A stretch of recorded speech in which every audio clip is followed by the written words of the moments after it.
할렐루야. 자, 오늘은 먼저 하나님 말씀을 먼저 보겠습니다. 하나님 말씀은 사도행전 10장 1절에서 8절 말씀입니다. 사도행전 10장 1절에서 8절 말씀 교독하겠습니다.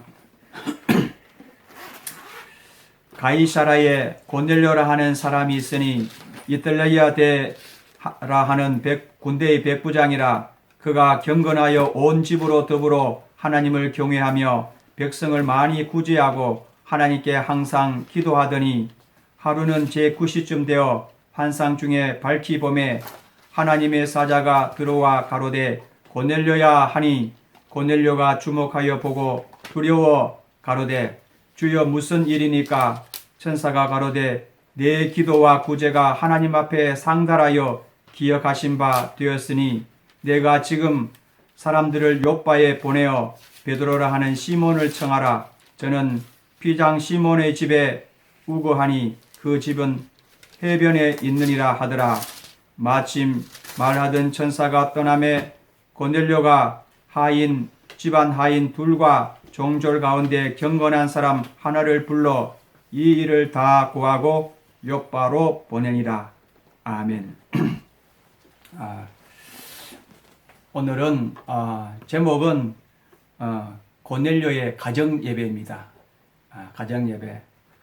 우리는 그동안 모이는 교회로서 교회에서 예배를 드리는 데는 익숙했지만 가정에서 예배를 드리는 데는 그렇게 익숙하지 않았습니다. 이번 이제 코로나19 사태로 인하여서 또 온 가정이 하나님 앞에 예배할 수가 있어서 그동안 소홀히 여겼던 가정 예배를 또 중하게 생각할 수 있는 그런 기회가 되었습니다. 저는 이곳이 대구입니다. 대구에서 우리 가족들과 함께 금요 기도회로 이렇게 하나님 앞에 예배하며 기도할 것입니다. 우리 함께 마음을 같이하여서 또 이 시간을 함께 했으면 좋겠습니다. 사도 바울 선생이 이야기를 하기를 육신으로는 떠나 있으나 영으로서는 함께 있다 하고 말씀하셨죠. 그래서 우리도 육체로는 떠나 있지만 영으로서는 예수 그리스도 안에서 함께 있는 것입니다. 그래서 이 시간이 참 귀하고 복된 시간입니다. 하나님을 만나는 복된 시간입니다. 우리 성경에서 보면 하나님께 감동을 준 사람이 여럿이 등장합니다. 그 하나님을 어떻게 하면 우리가 신앙을 통해서 하나님을 감동시킬까? 이 하나님을 기쁘시게 할까 하는 것이죠. 그래서 우리는 예배를 통해서 하나님을 기쁘시게 할 수도 있고 또 신앙생활을 잘 함으로 인해서 하나님을 기쁘시게 할 수가 있습니다. 우리 믿는 사람들이 세상에 나가서 빛이 되고 소금이 될 때에 많은 사람들은 이 교회로 올 수가 있습니다.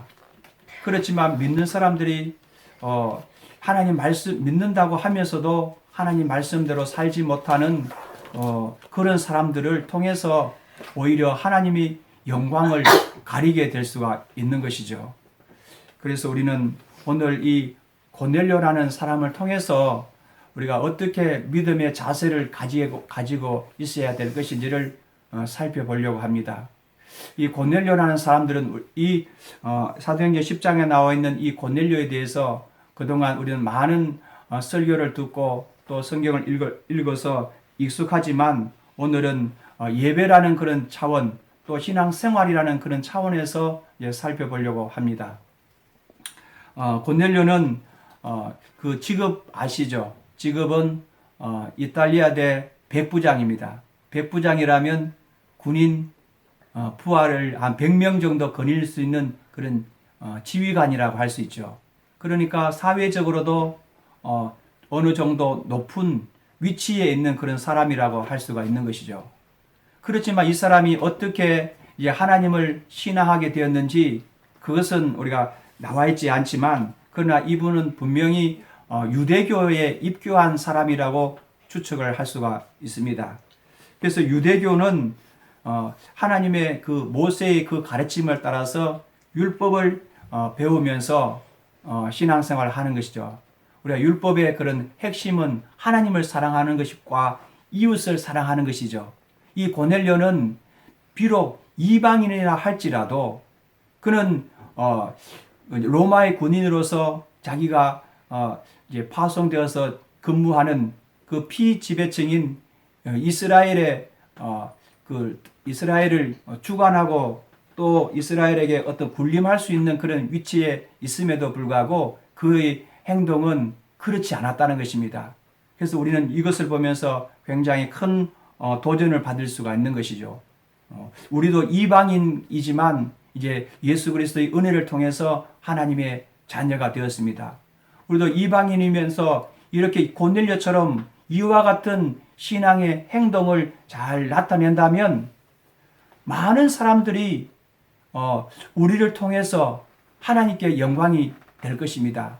성경에서 보면 하나님의 이름이 너희로 인하여서 이방인에게 모독을 당하는다 하고 말씀하셨습니다.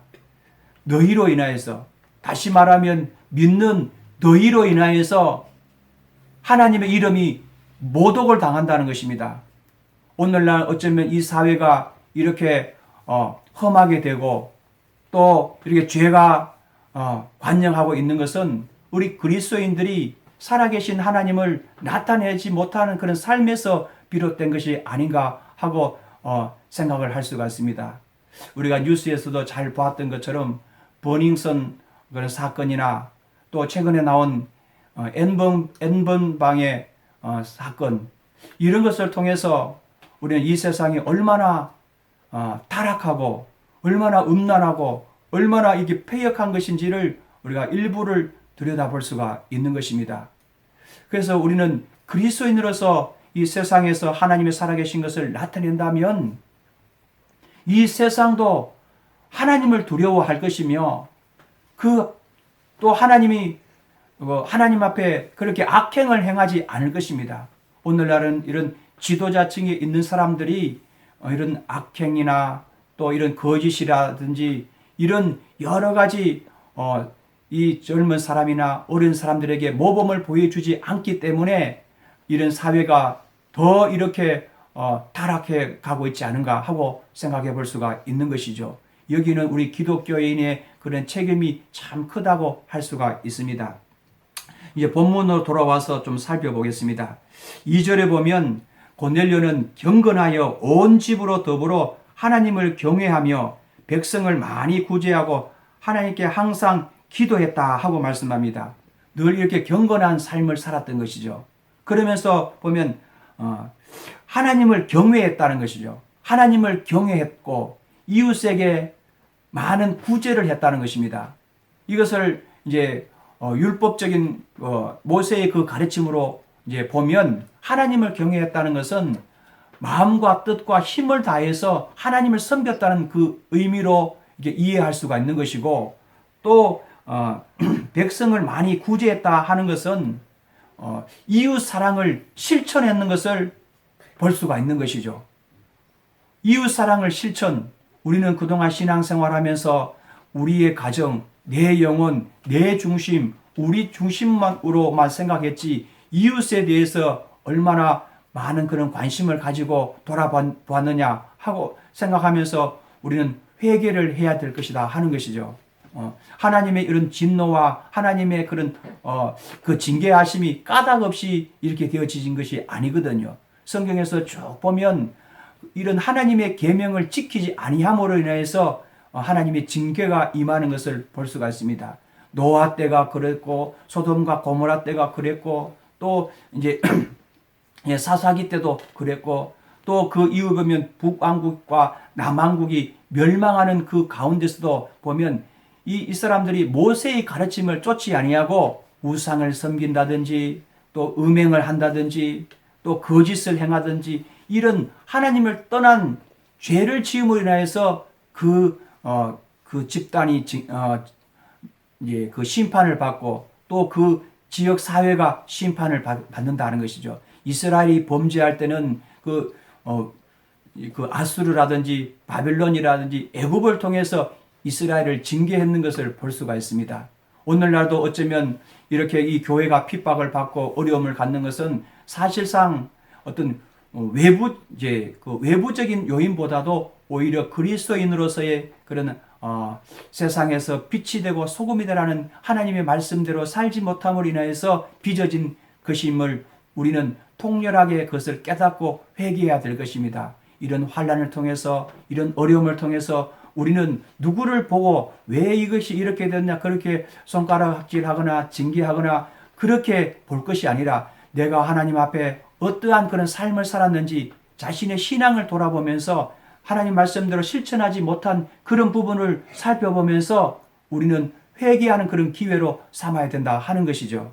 그래서 이 고넬료는 그렇게 하나님을 경외하였고 이웃에게 많은 구제를 하였고 항상 기도했다는 것이죠. 이 사람은 복음에 대해서는 잘 모릅니다. 그렇지만 하나님의 계명을 순종했고 하나님을 어떻게 하면 잘 섬기고 하나님의 뜻대로 살려고 애를 썼던 그런 흔적들이 이 고넬료의 사건을 통해서 알 수가 있는 것이죠. 그 더 뒤에 이렇게 넘어가 보면 22절에 보면 이제 고넬료는 의인이요 하나님을 경외하는 자라 그리고 온 유대 족속이 칭찬했다 하고 말씀하고 있습니다. 그러니까 이방인으로서 군인으로서 지배하고 다스리고 권세를 부릴 수가 있었던 그런 위치에 있었지만 하나님의 말씀대로 순종함으로 인해서 이웃을 사랑함으로 인해서 그 유대인들에게 오히려 칭찬을 받는다는 것입니다. 오늘날 이 기독교인들이 세상 사람들에게서 과연 칭찬을 받고 있느냐? 오늘날 이 교회가 세상으로부터 말미암아 이런 칭찬을 받고 있느냐? 우리는 그것을 잘 생각하면서 우리 이 기회를 통해서 회개해야 될 것이다 하는 것이죠. 그리고 이는 또 이제 그 천사가 나타나서 고넬료야, 너는 내 기도와 내 구제하는 것이 하나님께 상달되어서 하나님께서 기억하셨다 하는 응답을 받습니다. 고넬료는 그렇게 신앙생활했지만 이 모든 것을 하나님이 보고 계셨다는 것을 여기서 말씀하고 있는 것이거든요. 우리는 가정에서 이렇게 예배를 들여다보면 우리의 신앙의 모습이 흐트러질 수가 있습니다. 하나님 앞에 교회에 갔을 때는 경건한 채 하면서도 그렇게 예배를 드렸지만 사실상 가정에서 예배를 드릴 때는 그러한 것이 허물어지고 겨우 그냥 예배 자리에 온다든지 그동안 준비도 하지 않고 이렇게 이제 예배 자리에 온다는 것은 이것은 우리의 신앙생활의 그런 점수를 따져보면 겨우 참석하는 것이지 하나님을 경외한다든지 하나님을 섬기다든지 하나님을 사랑하는 그런 모습은 아닐 수가 있는 것이죠.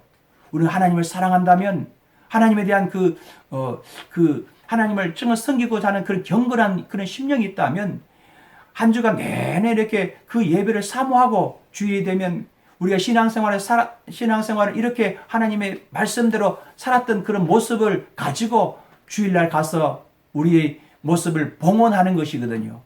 봉헌해서 하나님께 영광 돌리는 것이 예배인 것이다 하는 것이죠. 주일 성수라 하는 것이죠. 그래서 이 주중에 있는 그 예배가 그렇게 중요하다는 것이죠. 그래서 이 고넬료는 그렇게 베드로를 초청해서 그 베드로에 대한 그런 태도가 어떤지 이제 성경 이제 보도록 하겠습니다. 24절에 보면 이튿날 가이사라에 들어가니 이제 그 베드로와 이제 그 같이 일행들이 그 가이사라 그 고넬료가 살고 있는 그 집에 들어간 것이죠. 그런데 고넬료를 가보면 24절에 보면 고넬료가 일가와 가까운 친구들을 모아서 기다렸다 하고 말씀합니다. 자기의 가족만 모여서 있는 것이 아니라 이 가족뿐만 아니라 자기의 친구와 일가까지 이렇게 모여서 이 베드로를 기다리고 있다는 것이죠. 이게 감동적인 이러한 것들이 하나님을 감동시키는 것입니다. 우리는 신앙생활할 때도 어떻게 하면 나의 신앙생활을 통해서 하나님을 감동시킬까 여기에 초점을 맞추어서 신앙생활을 한다면 아마도 이 세상은 이 교회를 바라보는 그런 시각이 달라질 것입니다. 또 보면 25절에 보면 마침 베드로가 들어올 때에 고넬료가 맞아 발 앞에 엎드려 절하니 하고 말씀합니다. 이 고넬료는 이제 사회적으로는 그 이방인이지만 또 백부장이고 지휘관이고 높은 그런 지위가 있고 백성들에게 칭찬을 받는 그런 사람이었지만 의인이었지만 베드로가 올 때는 베드로 앞에 완전히 그 무릎을 꿇었다는 것입니다. 이것은 무엇을 의미하는가요? 이 하나님의 말씀을 전하려고 온 종을 그렇게 존중을 한 거거든요. 우리는 어쩌면 개혁을 하면서 이러한 모습을 이제 잘 하고 있는지를 살펴봐야 된다 하는 것이죠.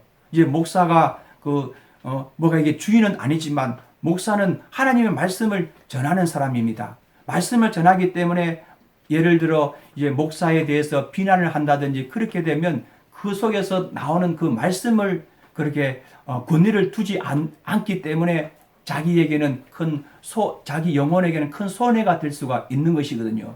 이 고넬료는 크게 베드로가 왔을 때 베드로는 그 갈릴리 출신의 그 어부입니다. 어부는 그런 신분이 그렇게 이제 높은 신분이 아닙니다. 가장 낮은 신분에 있다고 해도 과언이 아닙니다. 단지 이 베드로는 하나님의 말씀을 우리에게 전하려고 이제 온 그런 하나님의 보내신 자라 하는 그런 믿음을 가지고 그 앞에 무릎을 꿇었다 하는 것이죠. 그런데 베드로는 이제 그를 일으키면서 일어서라, 나도 사람이다, 너와 똑같은 사람이다 하고 이제 베드로도 자기의 위치, 자기의 자리를 초월하지 않습니다. 이러한 베드로와 고넬료의 이 신앙 모습이 우리에게는 큰 감동을 줄 수가 있는 것이거든요. 그리고 다 이렇게 모였을 때에 이 베드로가 고넬료가 이렇게 이야기하는 거죠. 우리가 당신 앞에 있는 것이 아니라 하나님 앞에 있습니다. 주께서 당신에게 명하신 모든 말씀을 듣고자 다 하나님 앞에 있습니다 하고 이제 믿음을 그렇게 고백을 합니다. 이거는 엄청난 그런 고백이거든요. 사실상 베드로 앞에 있는 것이죠. 베드로 앞에 있으면서도 그는 베드로의 입을 통해서 나오는 그 말씀에 대한 그런 권위를 가지고 있기 때문에 이러한 고백을 할 수가 있었던 것이거든요. 얼마나 사모했으면, 얼마나 이 고넬료가 이 사모했으면 하나님께서 이에게 하나님의 특별한 그런 은혜를 내립니다. 사마리아 성에는 그 복음을 전하여서 기쁨이 충만해서 했지만 그들에게는 사도들이 예루살렘에서 내려와서 그들에게 안수하니 성령이 임하였다 하고 말씀하죠. 이렇게 안수하거나 기도할 때 이제 성령이 임하였는데 고넬료와 그 가정에는 말씀을 듣는 가운데 성령이 임한 놀라운 그런 사건이 일어나는 것입니다. 그래서 오순절날 마가의 다락방 이 사건을 이제 예루살렘에 하나님 주신 그런 이제 성령의 강림이라고 하면 고넬료는 이방인들에게 성령을 부어주신 제2의 오순절 사건이라고 할 정도로 이 사건은 너무나도 훌륭한 그런 이제 신앙의 그런 모습이고 또 이런 믿음의 좋은 그런 모델이라고 할 수가 있는 것입니다. 그래서 우리는 하나님께서는 유대인들을 또 사랑하셨지만 이방인도 유대인들 못지않게 동등하게 그렇게 취급하시고 하나님의 큰 은혜를 베풀어 주셨다 하는 것입니다. 오늘날 누구든지 이제 이와 같은 고넬료 같은 그런 믿음이 있고 하나님께 나아간다면 하나님께서 큰 은혜와 복을 내려 주신다는 것입니다. 우리가 교회를 개혁하면서 좋은 교회를 만들려고 하면 각자가 좋은 그런 신앙인이 되어야 된다 하는 것이죠. 고넬료처럼 또 고넬료 그 가정처럼 하나님을 경외하고 또 이웃을 사랑을 실천하고 늘 깨어서 기도함으로 인하여서 하나님과 교통을 이루고 또 교회 생활 또 사람들과의 관계에서도 많은 사람들에게 칭찬을 받을 수 있을 정도로 그런 신앙의 훌륭한 인격을 보여주신다면 그 속에 하나님의 큰 역사가 나타날 것입니다. 사랑하는 우리 모든 성도 여러분, 우리는 이와 같은 고넬료의 신앙의 그 모델을 보면서 우리도 이와 같이 신앙생활 했으면 좋겠습니다.